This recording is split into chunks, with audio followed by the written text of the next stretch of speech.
Hey everyone, welcome to Reddit Readout. Today we are checking out Confession. Story 1. I used to go through my mom's text messages as a kid. When I was in 5th grade I desperately wanted a phone. My mom used to let me play games on her phone and at first that's all I did, but then I started to get bored of that and went through her text messages. Sometimes I would find stuff out that I wasn't supposed to know. I would especially go through them around Christmas time to see what she got me. I completely invaded my mom's privacy as a child. Story 2. I faked having OCD till it actually became a problem. This is going to be a very long post as it requires a lot of context, backstory, and explanations. It's also very messy, so my apologies. 3. TW, sewer slide, SH, Ed mentioned. To start off, I'm currently 17 this year, and everything started when I was 14, so 2020. Since I was young I've always had magical thinking where you'd think I need to reach this post or else my whole family will die, or I can't throw this thing in my bag or else God will get me, dumb shit like that. I know it's not uncommon as a kid. I continued having those kinds of beliefs, and also started doing rituals like this weird hand counting thing that will waste everyone's time if I explained it. I believed I had to do these random rituals or else something bad will happen.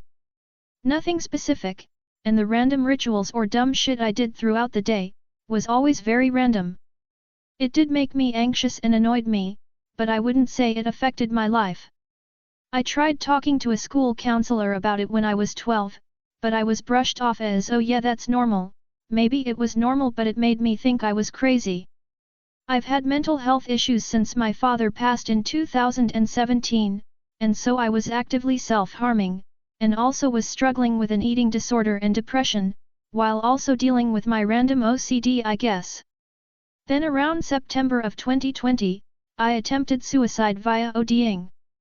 I'd like to say I did it cause I was incredibly depressed, but honestly that day I just didn't want to get scolded by a teacher for not doing homework, and so I just went, I'd rather die. Stupid? Yes. Was it for attention? Probably. I was rushed to the hospital with my mum, and then they treated me yada yada. After I stopped throwing up, a doctor talked to me alone and asked if I did this on purpose.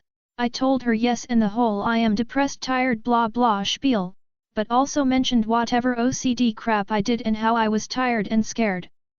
Which wasn't entirely a lie, but I exaggerated it because I thought she wouldn't take me seriously otherwise. Skip forward, I get put in a psych ward, and I see a psychiatrist and psychologist. When asked of the kind of symptoms and rituals I experienced, I lied and exaggerated. I said I had a whole routine, that I washed my hands 40 times in one go, that I showered 10 times, that I walked back and forth 40 times, brushed my teeth set amount of times, yada yada. They believed me and diagnosed me with OCD. I was also put on medication, Straline. They believed my main issue, the reason I was suicidal, was because of my OCD. I was glad I had an explanation for my idiocy, but realized subconsciously I had to keep up with my lie. So I actually started doing everything I lied about. I would wash my hands that amount of times, took 1 to 2 hours showering 10 times, brushed my teeth set amount of times, and started walking back and forth in my room. I did this every day, while also seeing a therapist for other things like depression and self-harm, but also my OCD. After being released I had basically brainwashed myself into doing those things. After that, I could not wash my hands normally anymore because something bad would happen otherwise, and I genuinely felt that fear and believed it. Before faking it, I had never washed my hands or had a morning routine, but now I did and I couldn't stop because I actually started having that fear, intrusive thoughts etc. It started to genuinely impact my life and my well-being. It's kind of funny how before the psych ward, where I attempted sewer slide, my OCD wasn't a problem as much as it was an annoyance. But after that, it actually caused me distress. Fast forward, I am now 17, and I feel like my OCD is just self-inflicted. I don't do as much of those rituals as I do now, and it's less precise and I no longer really have a morning routine. I have kept those same rituals however, but they aren't as much. I don't think my OCD is real honestly, and it's just something I made up and now whenever I do rituals and shit and have intrusive thoughts, I just think I'm being a dumb idiot who has magical thinking rather than me having OCD. I still go to therapy, but for other things now. I am not asking for validation, or writing this post to hear people say "No, you do have OCD" to make myself feel better. I just need to get this off my chest as it's been something I haven't been able to tell anyone. Story 3. Never told anyone before but I used to steal money from my dad's piggy bank.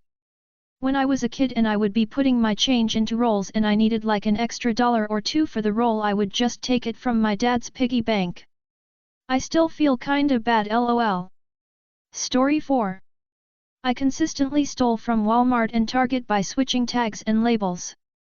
When I was a freshman in college, I would go to Walmart and Target like once a week just to steal random small items. However, I didn't necessarily steal with a full 5-finger discount. I had a completely thought-out tactic to do it. I would go into Target and look at the clothes and grab everything I wanted. Target's tank tops and crop tops were particularly cheap, ranging from about $3 to $5. So I'd take tank tops in various colors and sizes and match the number of clothing items I actually wanted. I would then go into the dressing room and try on everything to see what I actually wanted. I would carefully switch the tags by pinching and pulling the plastic so the tag could come off untorn, and re-tag the item I wanted to buy. I would then take all of the clothes back out, leaving some behind so it seemed as if I actually debated buying them. I'd do some laps around the racks some more, making it look like I was still debating what to buy, and then place the clothes I did not want back. I would then proceed to self-checkout and scan the clothes I wanted, and they would all scan for $3 each instead of like $30 or $40. I did the same thing at Walmart except with hair products and random home decor. I would go into the kitchen section and the ice cream scoops and small knives that were left out had little barcode stickers priced at 88c. I would pick the stickers off with ease and just slap them onto whatever items I actually wanted. Then proceeded to self-checkout to finish my purchase. I haven't stolen in a long time, but as a broke college student I did what I had to do. TLDR, I used to steal in college and this is me listing all my tactics on how I did it. I don't steal anymore, I was just young, broke and depressed. Story 5.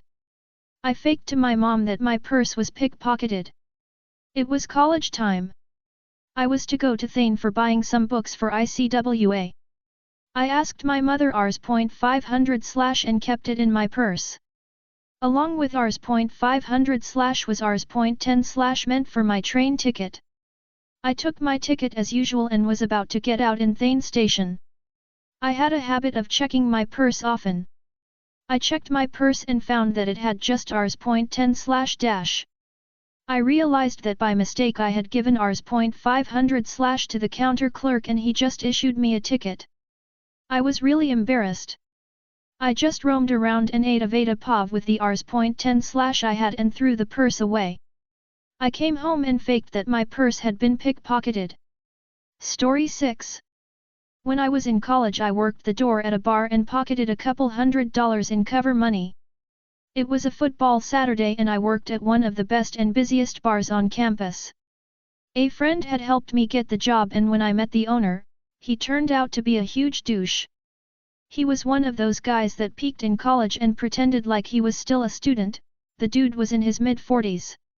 He would get belligerently drunk and hit on girls at the bar and invite them out on his boat on the weekends, just a total creep.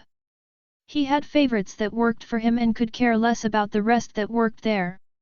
Anyway, we were charging cover that morning and the bar was packed with tons of people waiting outside to get in. Me, being a broke college student, decided to just start pocketing some of the money. I worked from 8 AM to the end of the game and was sliding cash in my pocket here and there. It wasn't until I got home that I realized how much I had took. It was around $300. I felt bad for taking that much at first but, then I remembered that my boss was a douche and, well frankly, I needed drinking money. I ended up getting away with it because there was so many people in and out that day, that there's no way anyone could say the cover money was short. He was too drunk to even notice. That was the only time I did it. I ended up quitting a couple months later because I just couldn't tolerate it anymore. Story 7. Stole at Payless when I was 6. Never tried to do it again.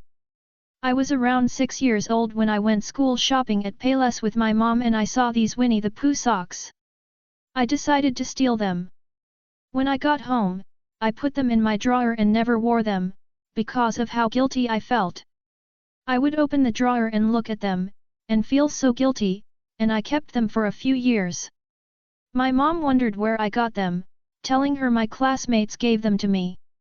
I never stole again, and until this very day, my mother does not know what I did. BTW, I am 25 years old now. Story 8. Years ago I purposefully pressed up against a girl in line.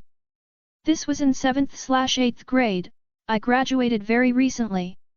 Although I've never seen her again, I found out we're going to the same college. When I was first getting into porn, my go-to were videos of men pressing their genitalia against girls, sometimes even ejaculating on their backs. The influence from those videos is what drove me to do what I did. This is not justification or an excuse for what happened. I do not condone those videos or the creepy behavior that comes from it. What I did was tame compared to what I saw. My genitalia was not out, I wasn't erect, until after I did it, and I made sure it didn't last long or go too far. I'm not sure if the person I did it to knew it was sexually charged. Still, I'm very disgusted by my actions on that dreadful day. With the pretense that nobody was harmed by my action, I could live life normally and forget about what had happened. That is, until a few months to a year ago. Someone I knew molested their sibling. Naturally, you would want to condemn that person and disassociate with them. I did the same thing many others would do. But, time passed. The anxiety kicked in. Am I a hypocrite? Even though their act was worse than mine, am I in the same boat as them? Are they less of a coward than me since I didn't confess to my misdeed? Will I lose friends/familial support if I confess and they find out who made that post? Should I even say anything in the first place as the girl wasn't harmed by it? Why ruin my life when I have a lot going for me? Etc. When I see this person on campus, I don't know if I should be upfront about it, generalize my statement, or not say anything at all. It very heavily depends. What I do know for sure is this: I'm confident in myself to where I'll never make such a damning mistake again, and I've dissociated from the content that made me that way in the first place. Godspeed. That's all for today. Please don't forget to like and subscribe.